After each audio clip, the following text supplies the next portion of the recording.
ഇപ്പം നമുക്ക് ഒരു വീട് കൺസൾട്ട് ചെയ്യാനായിട്ട് പലരും വിളിക്കുന്നുണ്ട്. അപ്പോൾ ഓരോരുത്തരും വിളിക്കുന്നതനുസരിച്ച് ഡേറ്റുകൾ ഡയറിയിലോട്ട് നോട്ട് ചെയ്തിട്ട് അതാത് ദിവസങ്ങളിൽ കൺസൾട്ടിങ്ങിന് പോകുന്നുണ്ട്. ഒരു ദിവസം 3, 4 കൺസൾട്ടിങ് എടുക്കുന്ന ദിവസങ്ങളുണ്ട്.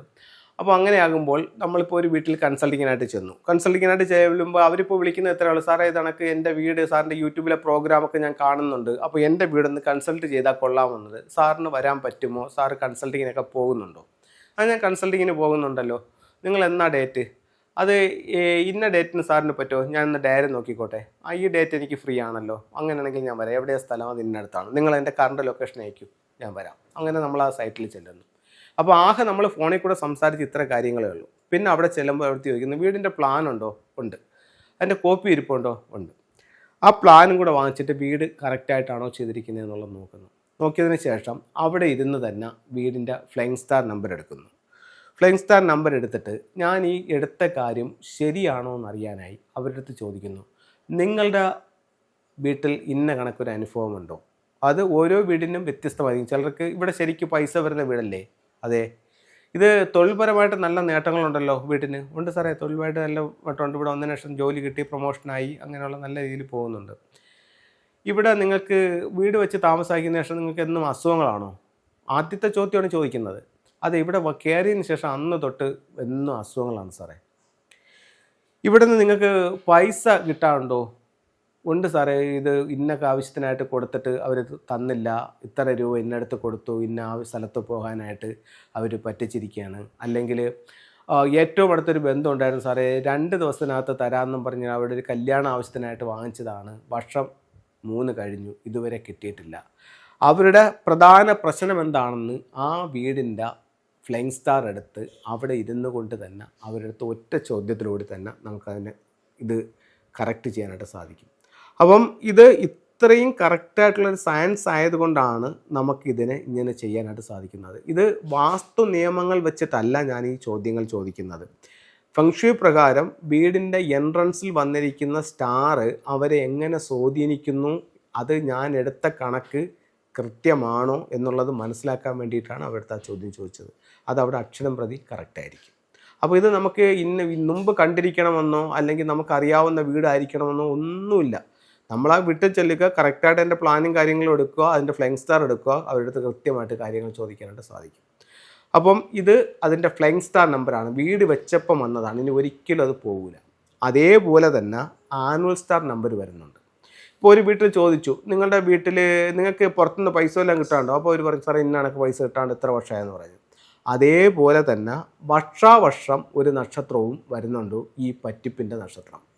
അപ്പം 7 എന്ന് പറയുന്ന നക്ഷത്രമാണ് ഈ പറ്റിപ്പും കടബാധ്യതയും ഉണ്ടാക്കുന്ന നക്ഷത്രം. അപ്പോൾ നിങ്ങളുടെ വീടിൻ്റെ 2025 നിങ്ങളുടെ വീടിൻ്റെ പ്രധാന വാതിൽ വടക്ക് ഭാഗത്താണോ? നിങ്ങൾ ശ്രദ്ധിച്ചില്ലെങ്കിൽ ഈ വർഷം കടബാധ്യതയ്ക്കുള്ള സാധ്യത കൂടും. അപ്പോൾ അത് മെയിനായിട്ട് ഇപ്പോൾ 100 പേരെ അത് ബാധിക്കണമെന്നില്ല. ഇപ്പോൾ ബിസിനസ്സൊക്കെ ചെയ്യുന്ന ആൾക്കാരാണെങ്കിൽ അവർ പൈസ തിരിമറിയൊക്കെ ചെയ്തിട്ടാണ് ബിസിനസ് ചെയ്തുകൊണ്ടിരിക്കുന്നതെങ്കിൽ അവർക്ക് ഈ വർഷം കടബാധ്യത കൂടാനുള്ള സാധ്യത കൂടുതലാണ്. അതേപോലെ തന്നെ ഈ പറയുന്ന കണക്ക് പുറത്തേക്ക് പോകാനോ അല്ലെങ്കിൽ മറ്റെന്തെങ്കിലും കാര്യത്തിനോ ഒക്കെ ആയിട്ടാണ് നിൽക്കുന്നതെങ്കിൽ പൈസ കൊടുക്കുകയാണെങ്കിൽ ഈ വർഷം അത് തിരിച്ചു കിട്ടാൻ വലിയ പാടാണ്. അതേപോലെ നമ്മൾ ഒരു ആവശ്യത്തിന് എടുത്ത് വെച്ചിരിക്കുന്ന പൈസ ഇത് മനസ്സിലാക്കിയിട്ട് വേറൊരാൾ വന്ന് ചോദിക്കുന്നു, നമുക്ക് കൊടുക്കാതിരിക്കാനും പറ്റുന്നില്ല, അവർ ഇപ്പം തരാമെന്ന് പറഞ്ഞ് വാങ്ങിച്ചുകൊണ്ട് പോകുന്നു.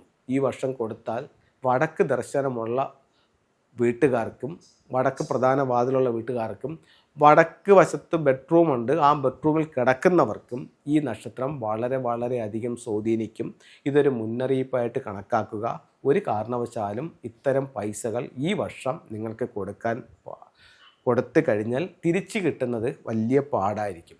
ഇത് ഞാൻ പറയുന്നതല്ല, ഫെങ്ഷുയിലെ നക്ഷത്രം വെച്ചിട്ട് ഞാൻ പറയുന്നതാണ്. അപ്പോൾ ഇതൊന്ന് വളരെയധികം ശ്രദ്ധിക്കുക. ഇനി നിങ്ങൾക്ക് ഈ ഒരു നക്ഷത്രം നിങ്ങളെ ദോഷകരമായി ബാധിക്കാതിരിക്കാനും നിങ്ങൾക്ക് മുൻകാലങ്ങളിൽ കൊടുത്തിട്ടുള്ള പൈസ ഒരുപക്ഷെ തിരിച്ച് കിട്ടാനും എന്ത് ചെയ്യാം എന്നുള്ളതാണ് അടുത്തൊരു ചോദ്യം. നിങ്ങളുടെ വീടിൻ്റെ പ്രധാന വാതിൽ വടക്കാണെങ്കിൽ അതിൽ വീടിനകത്തോ പുറത്തോ ഒരു മിനിമം 4 സ്ക്വയർ ഫീറ്റ് വരുന്ന ഒരു ബ്ലൂ മാറ്റ് ഇടുക. ഇതൊരു ദോഷം കുറയ്ക്കാൻ നല്ലതാണ്. അതേപോലെ തന്നെയാണ് ബ്ലൂ റൈനോ എലിഫൻ്റ് എന്ന് പറയുന്നൊരു സ്റ്റാച്യു ഉണ്ട്. അത് പ്രധാന ഡോറിൽ നിന്നും പുറത്തേക്ക് നോക്കി വെക്കുന്നതും നഷ്ടപ്പെട്ടു പോയ പൈസ തിരിച്ചു കിട്ടാനും നല്ലതാണ്. അപ്പോൾ ഇത്തരത്തിലുള്ള കാര്യങ്ങളൊന്ന് ചെയ്ത് നോക്കൂ. ഞാൻ ഈ ബ്ലൂ റൈനോ എലിഫൻറ്റ് നിങ്ങൾക്കൊന്ന് പരിചയപ്പെടുത്തി തരാം. അപ്പോൾ നമ്മൾ ഫെങ്ഷുയിലൊക്കെ വീഡിയോ ചെയ്യുമ്പോൾ പലർക്കും ഈ ടൂളുകൾ എവിടെ കിട്ടും, എവിടെ നിന്നാണ് കിട്ടുന്നത്, ഇപ്പോൾ നമ്മൾ മറ്റുള്ള പിന്നെ ഇതിൽ നിന്നും വാങ്ങിച്ചു കഴിഞ്ഞാൽ അത് ഒറിജിനൽ ആണോ എന്നൊക്കെ ഡൗട്ടുണ്ട്. അപ്പം കൊല്ലം ജില്ലയിൽ അഞ്ചൽ എനിക്ക് ഷോപ്പുണ്ട്. അപ്പോൾ നിങ്ങൾക്ക് വേണമെങ്കിൽ ഈ ടൂൾസുകൾ അവിടെ വന്ന് വാങ്ങിക്കാം. അതുപോലെ തന്നെ ഇത് നിങ്ങൾക്ക് കൊറിയറായിട്ട് അയക്കണമെങ്കിൽ ഇന്ത്യക്കകത്ത് എല്ലാ സ്ഥലങ്ങളിലും നമ്മൾ ഈ സാധനങ്ങൾ കൊറിയറായിട്ട് അയച്ചു കൊടുക്കുന്നുണ്ട്. നിങ്ങൾ എൻ്റെ കയ്യിൽ നിന്ന് തന്നെ വാങ്ങിക്കണമെന്ന് യാതൊരു നിർബന്ധവുമില്ല. അപ്പോൾ പലരും പറയുന്നുണ്ട്, സാറേ വാങ്ങിച്ചിട്ട് അത് ഒറിജിനൽ അല്ലായിരുന്നു ഇന്നലെ കയറെന്ന് പറഞ്ഞതുകൊണ്ട് ഞാൻ പറഞ്ഞതാണ്. അപ്പോൾ നമ്മൾ ഇവിടുന്ന് കൊടുക്കുന്ന എല്ലാ സാധനവും ഒന്ന് എനർജൈസ് ചെയ്തിട്ടാണ് കൊടുക്കുന്നത്. അപ്പോൾ അത് എനർജൈസ് ചെയ്യുന്നത് എങ്ങനെയാണെന്ന് മുമ്പുള്ള പല വീഡിയോകളിലും ഞാനത് പറഞ്ഞിട്ടുണ്ട്. അതൊരു എപ്പോഴും ഫെങ്ഷി കൺസൾട്ടൻറ്റുമാരെന്ന് വാങ്ങിക്കുമ്പോൾ അതിനൊരു എനർജി കൊടുത്തിട്ട് അതിനൊന്ന് പവറാക്കിയിട്ടാണ് അത് വെക്കുന്നത്. അപ്പോഴാണ് അതിൻ്റെ ഒരു എനർജി കൂടുന്നത്. ഓക്കെ, ഞാൻ ആ ബ്ലൂ റൈനോ എലിഫൻ്റ് ഒന്ന് കാണിക്കാം. ഇതാണ് ബ്ലൂ റൈനോ എലിഫൻ്റ് എന്ന് പറഞ്ഞ ഒരു സ്റ്റാച്ചു. ഇത് മെയിൻ ഡോറിലേക്ക് നോക്കിയാണ് വെക്കേണ്ടത്. ഇത് നമ്മുടെ ലിവിങ് റൂമിൽ വെക്കാം. മറ്റുള്ളവരുടെ ദൃഷ്ടി തട്ടാതിരിക്കും, കയറി വരുമ്പോഴത്തേക്ക് തന്നെ കാണുന്ന രീതിയിൽ ലിവിങ് റൂമിൽ വെക്കാം. അതുപോലെ തന്നെ നിങ്ങളുടെ ലിവിങ് റൂമിൻ്റെ സൗത്ത് ഈസ്റ്റിൽ വെക്കുന്നതും സാമ്പത്തികമായിട്ട് അഭിവൃദ്ധി ഉണ്ടാവാനായിട്ട് നല്ലൊരു ടൂളായി ഇതിനെ ഫെങ്ഷുയിൽ കണക്കാക്കുന്നുണ്ട്. അതുപോലെ തന്നെ ഒരു വെൽത്ത് ബേസായിട്ടും ദൃഷ്ടി തട്ടാതിരിക്കാനായിട്ടും ഒക്കെ ഇതിനെ നമുക്ക് യൂസ് ചെയ്യാം. ഇതൊരു വെൽത്താണ്, ഒരു വെൽത്ത് പോട്ടാണ്. അതിൽ ഒരു വെൽത്ത് ട്രീ നിൽക്കുന്നു. ആ ട്രീയിൽ ബ്ലൂ ഐയുടെ മുത്തുകളുണ്ട്. അത് ദൃഷ്ടി തട്ടാതിരിക്കാനും നമുക്കത് ഉപയോഗിക്കാം. അപ്പോൾ ഇത്തരത്തിലുള്ള ഓരോ ടൂളുകളും നിങ്ങളുടെ ജീവിതത്തിൽ വലിയ പ്രയോജനങ്ങൾ ഉണ്ടാക്കി തരട്ടെ എന്ന് പ്രാർത്ഥിച്ചുകൊണ്ട് നിർത്തുന്നു. നമസ്തേ.